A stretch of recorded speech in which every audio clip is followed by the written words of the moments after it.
The last 3 months have been absolutely crazy. If it's our politics, our economy, or the stock market, they've all been doing incredible and crazy things. But I wanted to talk about what happens if it all falls apart. Let's talk about what you can do to best prepare yourself for a recession. So we're going to talk about a couple different things. We're going to talk about your career.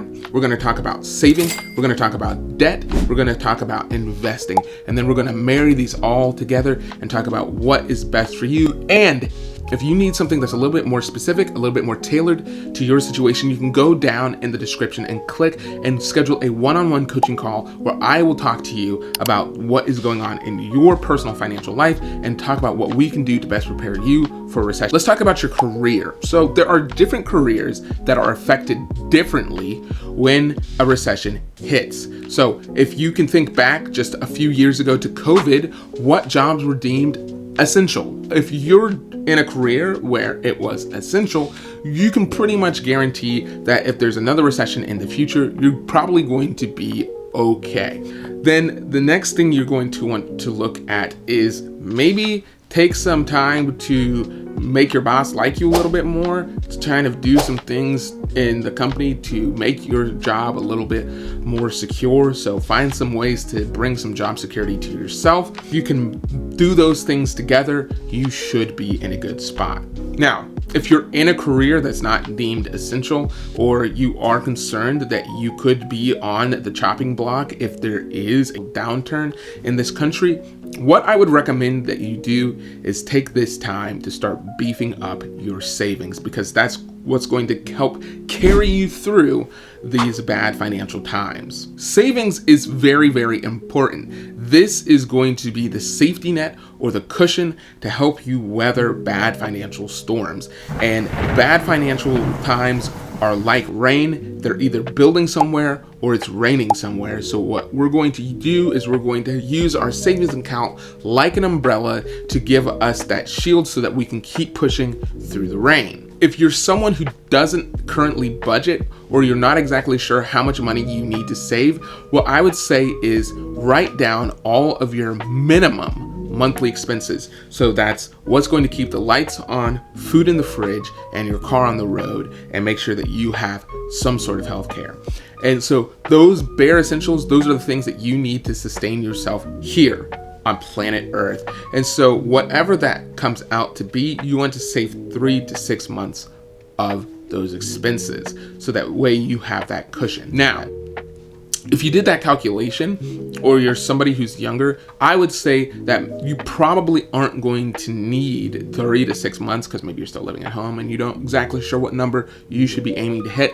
At that point, I would recommend that everybody, bare minimum, no matter who you are, you need to have a minimum $10,000 saved. But that is going to be your savings goal.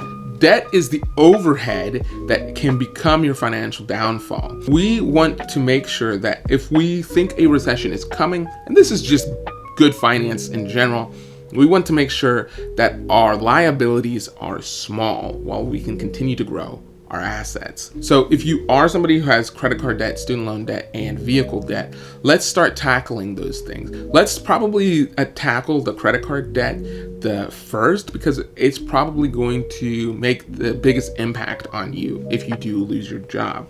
Now, there's multiple methods to tackle debt. There is the snowball method, where you pay off your smallest to largest debts. You could do the avalanche method, where you do the highest interest payment and you pay those down first. I recommend typically that you pay your debts from smallest to largest, because that just gives you better mental clarity, because you're starting to see those micro victories.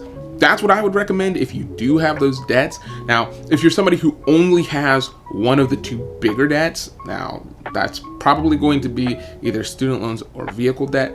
I would continue to start putting extra money towards those so you can get those paid off. Your financial life is a lot more free.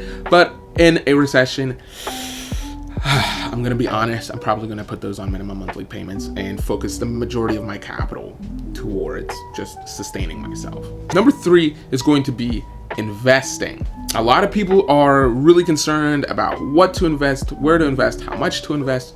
What I would say is if you lose your job or you are worried about your financial situation, I would put investing on the back burner. I know a lot of people would crucify me for saying this, but it's just not worth it to go back into deeper amounts of debt just to invest a little bit of money, because that is going to hold you back way more than investing can ever help you in the future. What I would do, if you're in a bad financial situation, just cut off the investing. If you're not in a poor financial situation, I would say just continue investing as normal. Take that company 401k match and contribute to a Roth IRA. And if you're not sure what to invest in, you can do some research online, but typically what people are investing in is something like QQQ, VOO, or SPY. Those are just total market ETFs or index funds that just follow the broad economy. In general, you'll probably return about 10% on average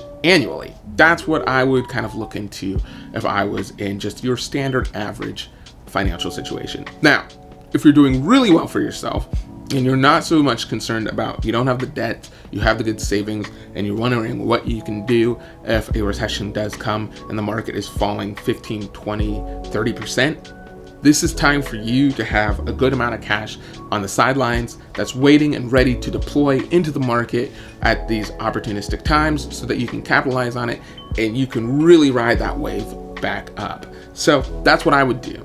And so how do we tie all of these things together? Well, the number one thing I would say is when it comes to finance is you want to be fast to cut the things off and slow to incorporate them. So what do I kind of mean by that? When people typically make money and they start getting a big increase in their income, they are quick to increase their lifestyle. But when people lose their jobs, people just slowly cut those things off that they had. But if you spread out that pain, it takes how much of your savings and it shrinks it, because it's not going to go as far because you're still trying to make it spread out over the long term. So what I would recommend is if you lose your job or come into any financial hardship, cut it off as quickly as possible. Get back to bare minimum as quickly as possible. And then you can start slowly feeding the things and the necessities and the extras back into your financial life. Whereas if you get an increase in money, I would be slow to raise my lifestyle and I would slowly start feeding more of that money into investing, into savings, into real estate, whatever that may be. And then the last thing I would increase is lifestyle. So keep that in mind when you're thinking about how you handle your finances, especially if we have a recession on the way. This is what I would do. And again, if this information has helped you out at all, please consider liking, sharing, and subscribing to this YouTube channel. Guys, we have almost hit monetization on this channel. We only need 700 more watch time hours and that will be complete, and this channel will really start to grow from that point on. And if you need this information but on a more personalized level, please consider going down and scheduling a coaching call with me, and we can talk about these things and make a plan that's tailored directly to you. And as always, thanks for watching.